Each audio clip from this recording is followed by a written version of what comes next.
ओम नमो भगवते वासुदेवाय। नमस्कार दर्शक बंधु, मुझे मोर यूट्यूब चैनल आस्ट्रोधर्म प्रकाश को स्वागत करुछि। दर्शक बंधु, आज आम 12 गोटी राशि मध्यरु गोटे राशि व्यक्तिविशेषकर नवेम्बर 2025 राशिफल विषय आलोचना करिबा। एही मासिक राशिफल लग्न राशि एवं चंद्र राशि उपरे आधारित। आसंतु प्रथमे देखिबा नवेम्बर 2025 रे राशि चक्र रे ग्रह मानकर स्थिति किपरि अछि। बृहस्पति कर्कट राशि रे अवस्थान करुछंती, केतु सिंह राशि रे अवस्थान करुछंती, रवि एवं शुक्र तुला राशि रे अछंती। 16 नवेम्बर दिन रवि बिच्छा राशि को चलन करिवे। मंगल एवं बुध बिच्छा राशि रे अवस्थान करुछंती।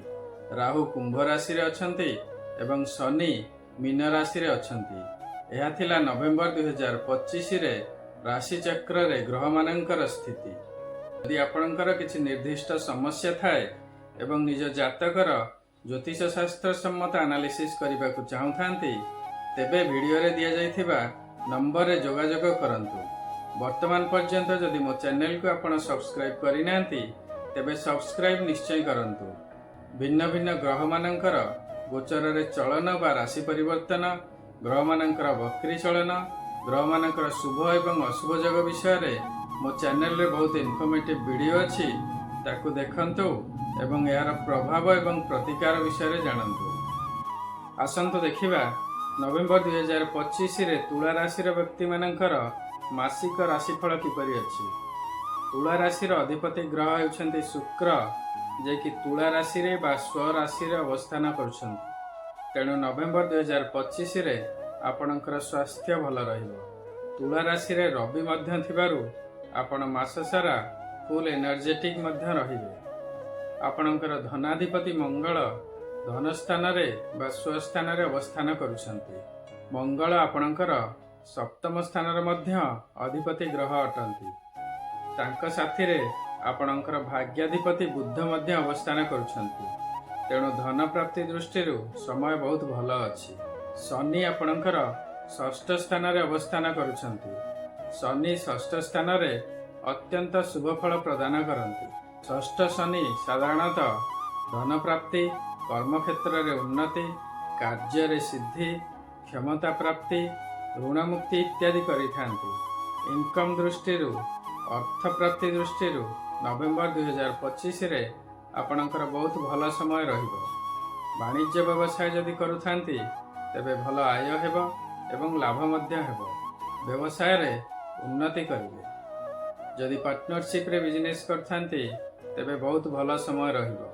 आपणकर धनाधिपति सप्तमाधिपति होइथिबारु जदि बिजनेस करुछंती, तेबे निज लाइफ पार्टनर को निजर बिजनेस पार्टनर करंतु, अत्यंत शुभ हेबो। परिवार रे मध्य आपणकर समय बहुत भल रहिबो। निज बाणी बा वचन उपरे टिके कंट्रोल रखिबे। संतान मानक सहित आपणकर संपर्क भल रहिबो। जीवन साथी सहित मध्य संपर्क रे मधुरता रहिबो। पितांक सहित मध्य भल संपर्क रहिबो। पितांकर सेवा करंतु, पितांको यथेष्ट सम्मान दियंतु, समय बहुत भल रहिबो। पंचम स्थान हेछि विद्या शिक्षार स्थान बा एजुकेशन स्थान। पंचमाधिपति शनि षष्ठ स्थान रे अवस्थान करुछन्ति। षष्ठ शनि अत्यंत शुभ फल प्रदान करन्ति। तेणु विद्या शिक्षा क्षेत्र रे समय भल रहिबो। आपणकर षष्ठ स्थान हेउछि मीन राशि, जेउठारे शनि अवस्थान करुछन्ति एवं शनिक उपरकु बृहस्पतिंकर मध्य दृष्टि रहुछि। मीन राशि रो अधिपति हेउछन्ति स्वयं बृहस्पति। तेणु विद्या शिक्षा रे बहुत भल प्रदर्शन करिवे। जदि टेस्ट बा एग्जामिनेशन थिबो, सेथिरे भल रिजल्ट करिवे। उच्च शिक्षा पई जदि चेष्टा करुथिबे, सेथिरे मध्य कृतकार्य हेबे। आपणकर पंचम स्थान रे राहु अवस्थान करुछन्ति। जदि आपण IT sector, social media, stock market बा ट्रेडिंग, एस्ट्रोलॉजी इत्यादि लाइन रे पाठ पढुथिबे बा ट्रेनिंग नेउथिबे, तबे बहुत भल रिजल्ट करिवे। नवेम्बर 2025 रे आपण कर्म क्षेत्र रे बहुत उन्नति करिवे। आपणकर कर्म स्थान रे बृहस्पति उच्च अवस्था रे अछंती। बृहस्पति कर्कट राशि रे उच्च अटंती एवं स्व नक्षत्र पुनर्वसु नक्षत्र रे अवस्थान करुछंती। एथिसहित शनि जे कि कर्मकारक ग्रह षष्ठ स्थान रे अत्यंत शुभ अवस्था अवस्थान करुछंती। षष्ठ शनि साधारणतः अर्थ प्राप्ति सहित कार्य सिद्धि करांती, क्षमता प्रदान करती। तेणु कर्म क्षेत्र में प्रमोशन हेबार संभावना रहिबो, इंक्रीमेंट मध्य हेबार संभावना अछि। तेणु वर्तमान आपण जे कोनोसी कार्य करिवे सेथिरे सफल हेबे, प्रशंसा पाइबे, उन्नति करिवे, बहुत धन प्राप्ति मध्य हेबो। तुला राशि घातबार हेउछि गुरुवार, घात चंद्र हेउछि धनुचंद्र, घात तिथि हेउछि द्वादशी तिथि, घात नक्षत्र हेउछि शतभिषा नक्षत्र। एई दिन मानकरे अघटन बा दुर्घटना हेबार संभावना थाए, सेथिप्रति ध्यान देबे। तुला राशि शुभ बार हेउछि शुक्रवार, शुभ रंग हेउछि पिंक, शुभ रत्न हेउछि हीरा, शुभ धातु हेउछि रूपा, शुभ अंक हेउछि 6 एवं एहार श्रृंखला यथा 15, 33, 42, 51 इत्यादि। निजर दैनंदिन जीवन में एहार उपयोग करंतु एवं शुभ फल पांतु। तुला राशि अधिपति ग्रह शुक्र होइथिबारु आपण सर्वदा शुक्रंकर प्रतिकार करंतु एवं नवेम्बर 2025 रे शनिदेव एवं बृहस्पतिंकर कृपा आपणक प्रति रहु, सेथिपई आपण शनिंकर एवं बृहस्पतिंकर मध्य प्रतिकार करंतु, समय शुभ हेबो। एहा थिला विभिन्न ग्रह मानंकर गोचर रे प्राप्त हेउथिबा शुभ एवं अशुभ फल। मात्र एही शुभ बा अशुभर मात्रा केते रहिबो ता निर्भर करिबो आपणकर जातकरे सेमानकर स्थिति किपरि अछि एवं आपणकर वर्तमान केउ ग्रहंकर महादशा बा अंतर्दशा चली अछि। तेणु जदि आपणको लागुछि गोचर रे ग्रह मानकर स्थिति अनुसार आपणको रिजल्ट मिलु नाही, तेबे आपणक जातकर प्रॉपर एनालिसिस करंतु। निज जातकर एनालिसिस करिवा पई आपण वीडियो रे दिया जाइथिबा नंबर रे जोगाजोग करि परिबे। शुक्रंकर प्रतिकार पई आपण प्रत्येक दिन ओम सम शुक्राय नमः जप करंतु। सर्वदा धला वस्त्र बा पिंक वस्त्र परिधान करंतु। शिवंकर सर्वदा पूजार्चना करंतु। घरे माता लक्ष्मींकर पूजा करंतु।